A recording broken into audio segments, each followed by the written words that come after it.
সর্বশেষ যে লোকটা জান্নাতে যাবে তাকে আল্লাহ তাআলা জাহান্নামের আগুনে পোড়াতে পোড়াতে ছাই বানিয়ে ফেলবে। আল্লাহ বলবেন, জিব্রাইল যাও একটু দেখো, একটা মাত্র সেজদা দিয়েছে আমাকে, এরকম কাউরে পাওয়া যায় কিনা। বাটি চালান দিয়ে দেখো পাওয়া যায় কিনা। খুঁজে খুঁজে কাউরে পাবে না। আল্লাহ বললেন আবার দেখো, খুঁজে খুঁজে একজনকে পাবে, সামান্য ইমানের ছিটে ফোঁটা তার অন্তরে ছিল। আল্লাহ বলবেন, যেহেতু ছিটে ফোঁটা আছে, অনেক মায়ের খাইছে, ওকে বের করে জাহান্নাম থেকে বের করে একটা নির্ধারিত দূরত্বে রেখে দাও।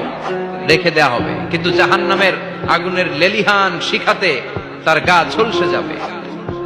সে আল্লাহরে ডেকে বলবে, মাবুদ তোমার কাছে আমি কিছু চাই না, জাহান্নাম থেকে তুমি আমাকে বের করেছো, জীবন নদীর পানি তুমি আমার গায়ের মধ্যে ঢেলে দিয়েছো, আমি আবার সজীবতা ফিরে পেয়েছি। আমি তোমার কাছে জান্নাত চাই না, শুধু নিরাপদ একটা দূরত্বে আমাকে রেখে আসো, যাতে জাহান্নামের আগুন আমারে কষ্ট দিতে না পারে। আল্লাহ, আমি কিন্তু তোমার কাছে জান্নাত চাই না। কি চাই না? জান্নাত চাই না, কিন্তু জাহান্নামের আগুন আমারে কষ্ট দিচ্ছে, এতটা দূরত্বে রাখো যাতে জাহান্নামের আগুন আমার গায়ে না লাগে। আল্লাহ বললেন, ওকে রাখবো, কিন্তু আমার সাথে একটা কন্ট্রাক্টে যেতে হবে, যে এটা তোমাকে দিলে তুমি আর নতুন করে কিছু চাবা না। সে বলবে আমি রাজি, কন্ট্রাক্ট হয়ে যাবে। আল্লাহ জিব্রাইলকে বলবেন, যাও এমন দূরত্বে রাখো যাতে জাহান্নামের আগুন ওরে কষ্ট না দেয়। রেখে আসা হবে, অনেক দিন সে ওখানে আনন্দে থাকবে, আল্লাহ শুকরিয়া করবে। সে মনে মনে বলবে, বেঁচে গিয়েছি, আমি বেঁচে গিয়েছি, জীবনে আর কিছু চাই না, জাহান্নাম থেকে আমি বেঁচে গিয়েছি।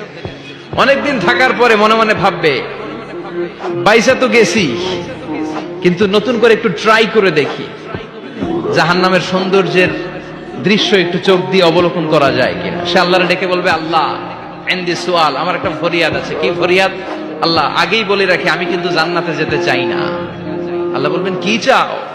সে বলবে, আল্লাহ তোমার জান্নাতটা তুমি কত সুন্দর করে বানিয়েছো, আমি একটা নজর শুধু দেখতে চাই। জান্নাতের দরজার সামনে নিয়ে যদি আমারে বসিয়ে রাখো, দ্যাটস ইনাফ, আর কিছু চাই না, শুধু জান্নাতের দরজার সামনে।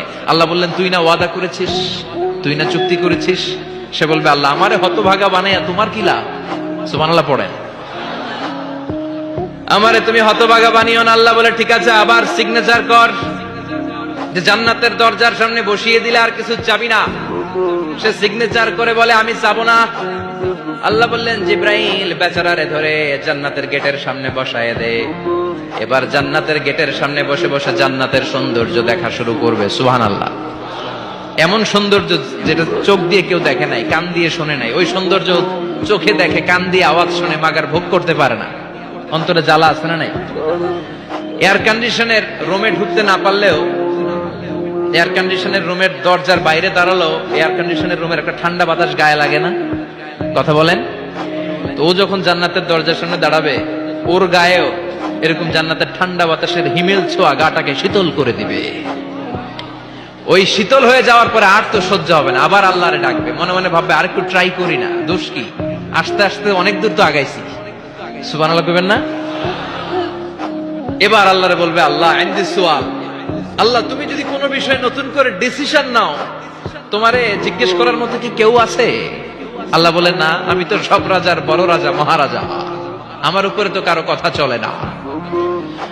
ওই হতভাগা লোকটা বলবে, আল্লাহ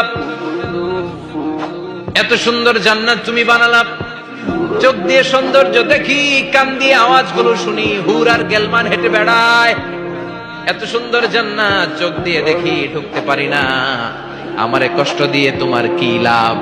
ও আল্লাহ, আমারে তুমি মাফ করে দাও, জান্নাতের চিপার মধ্যে এক কর্নারে তুমি একটু আমারে জায়গা করে দাও।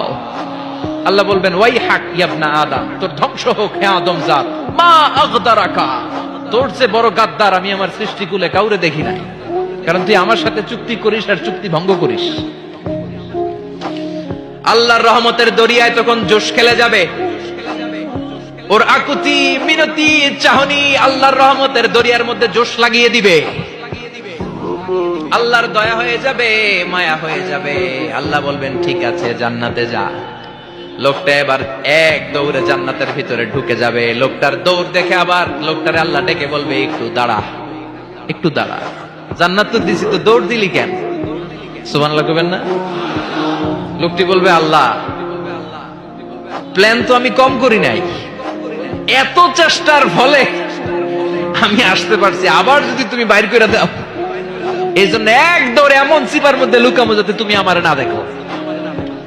আবার আল্লাহর রহমতের দরিয়ায় জোশ খেলে যাবে, আল্লাহ কাছে ডাকবে, কাছে আয়, ও গোলাম তোর কি মনে চায় আমারে বল, আজকে তুই চাইতে থাক, আমি দিতে দিতে তোর মনের সব আশা পূরণ করে দেব। লোকটা খুশি হয়ে বলবে, আল্লাহ আমারে এটা দাও, বাড়ি দাও, গাড়ি দাও, নারী দাও, এটা দাও, ওটা দাও, একের পর এক চাইতে থাকবে, আল্লাহ সব তারে দিতে থাকবে। চাইতে চাইতে লোকটার সব চাওয়া যখন শেষ, সে বলবে, আল্লাহ আর আমার চাওয়ার কিছু নাই। আল্লাহ বলেন, নো, এত তাড়াতাড়ি যে তুমি খেলা শেষ করতে পারবা না মনু, আমার সাথে তোমার এই খেলা আরো লম্বা সময় চলতে হবে, তোমার অনেক কিছু চাইতে হবে। তুই আজকে চাইতে চাইতে তোর সব চাও আমার কাছে বলবি, আর আমি দিতে দিতে তোর জীবন ধন্য করে দেব।